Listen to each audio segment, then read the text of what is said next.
The early July heat wave made the suburban air thick and syrupy. I gripped the scorching handles of the lawnmower, pushing it through the backyard with gritted teeth. It was my first summer break from college, and I had taken on the lawn maintenance for the entire block to save up for a beat-up Chevy pickup. Mrs. Hamilton's house sat on the corner, a classic white picket fence colonial where the grass always seemed to grow faster than anywhere else. I cut the engine and grabbed a lime seltzer from my cooler, the icy liquid jolting me back to reality.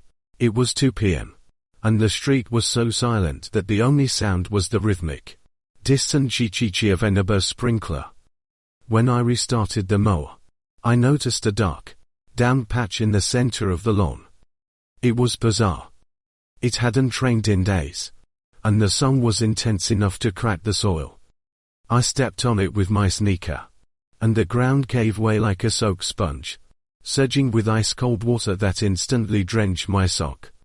Thinking the pipe had burst, I headed for the front door to alert Mrs. Hamilton. As I crossed the porch, I caught a flicker of movement in the upstairs window, a figure in a vivid yellow raincoat retreating into the shadows. The coat was gleaming, its brightness jarringly out of place in the blistering heat. I rang the bell several times. No answer. Just a series of dull thuds from inside, like someone in heavy rubber boots running across hardwood floors. I headed back to the yard, wanting to finish the last patch and get the hell out of there. But when I reached the damp spot, the hand-sized puddle had expanded into the shape of a human body. The water was inky black, bubbling and shunning.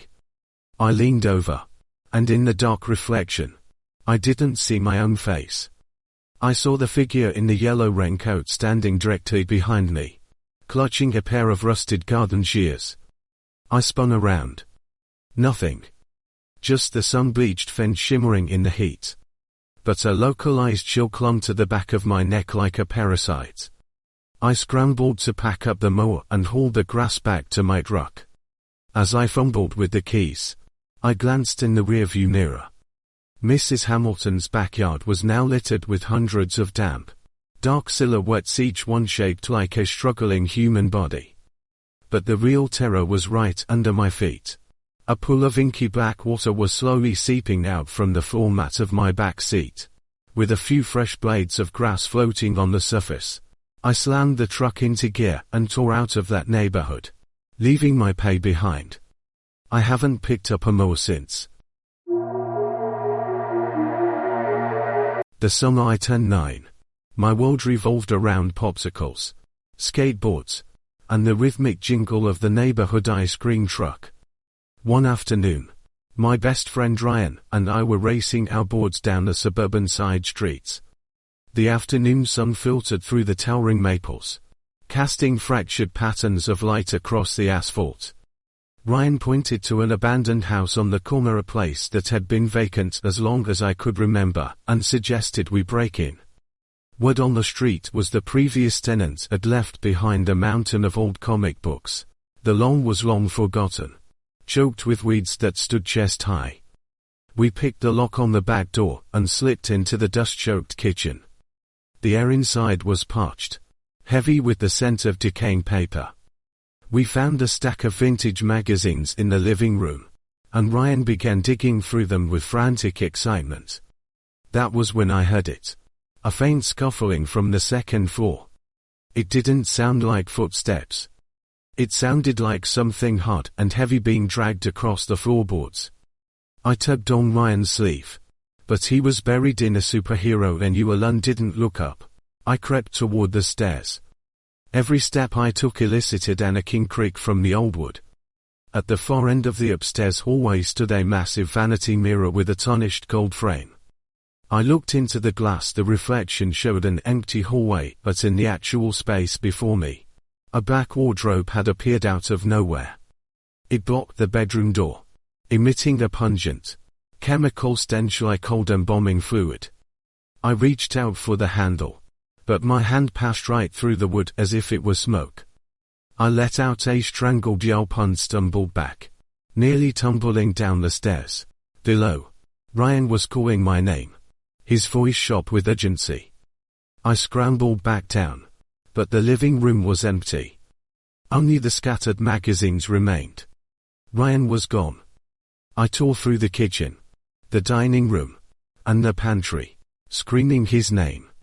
Outside, the sun was still blazing, but I felt a bone-chilling frost settle in my chest.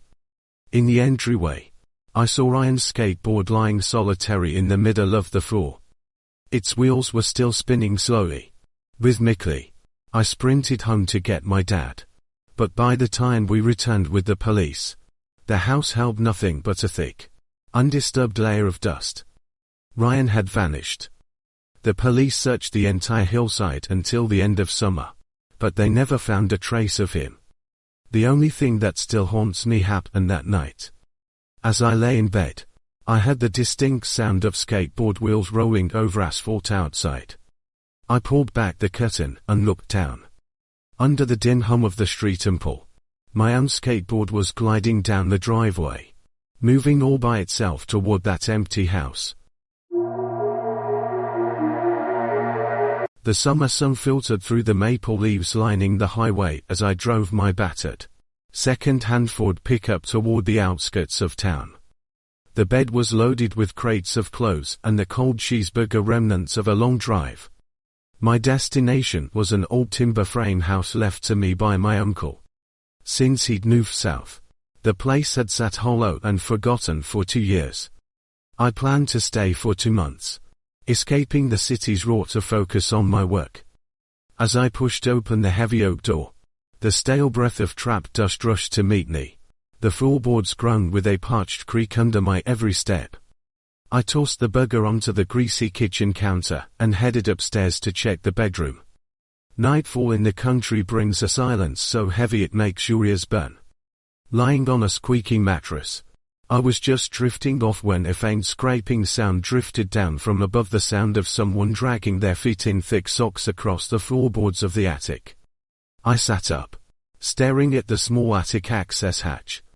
The sound vanished, but as soon as I lay back down, it returned, accompanied by the metallic groan of something being twisted.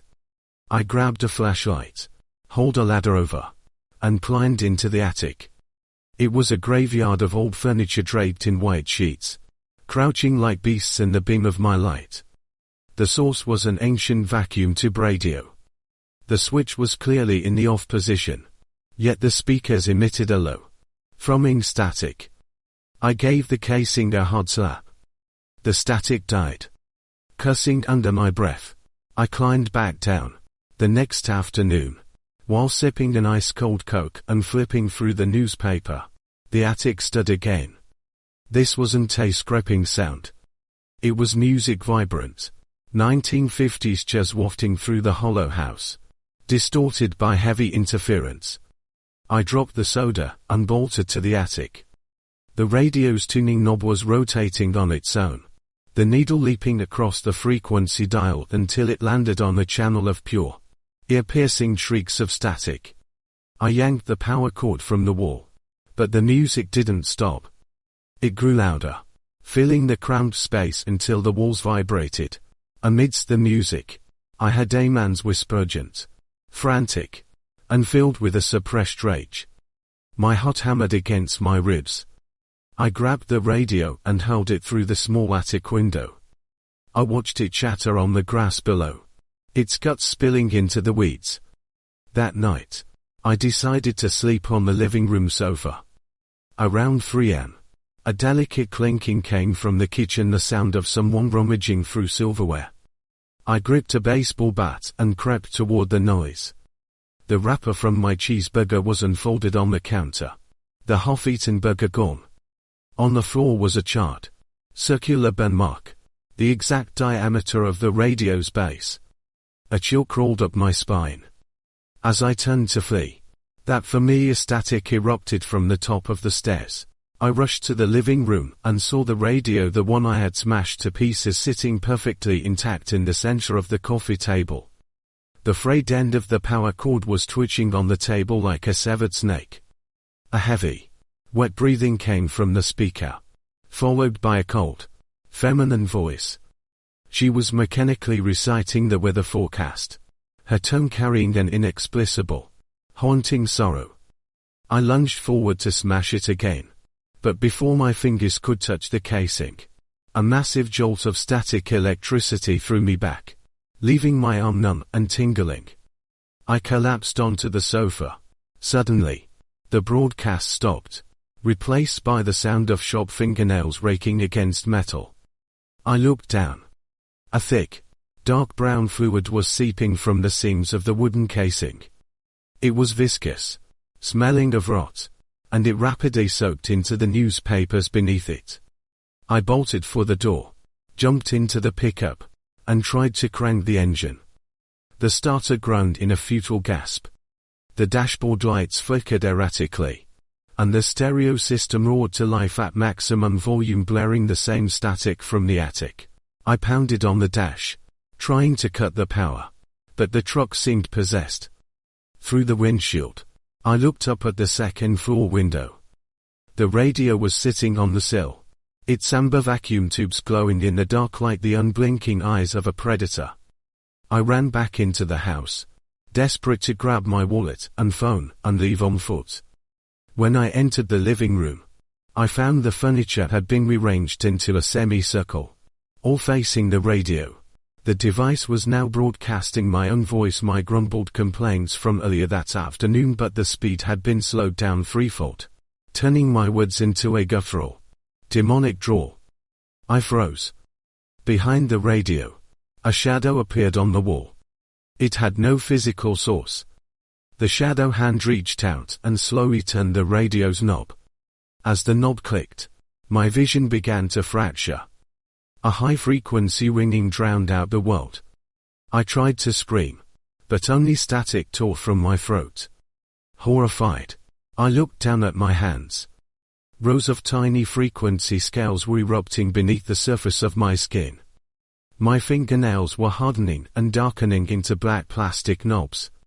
I turned to run for the door, but the exit had vanished, replaced by a solid, dead wall. The radio erupted in a fit of manic sonic wave that felt physical, slamming into me and pulling me down. I thrashed on the floor as I felt my bones warping into circuits and metal frames. In the final second, the radio's dial landed on off. The house fell into an absolute, crushing silence. Sunlight once again streamed through the windows, illuminating the empty living room floor. The old radio sat quietly on the coffee table, its casing clean and polished, the power cord neatly coiled beside it. A fly landed on the speaker mesh. A split second later, a sharp sound like a fingernail snapping echoed from the device. The fly was gone. In the distance, a car hummed along the highway. But inside the house, only the faint, incessant thrum of the radio remained, echoing through the warm afternoon sun.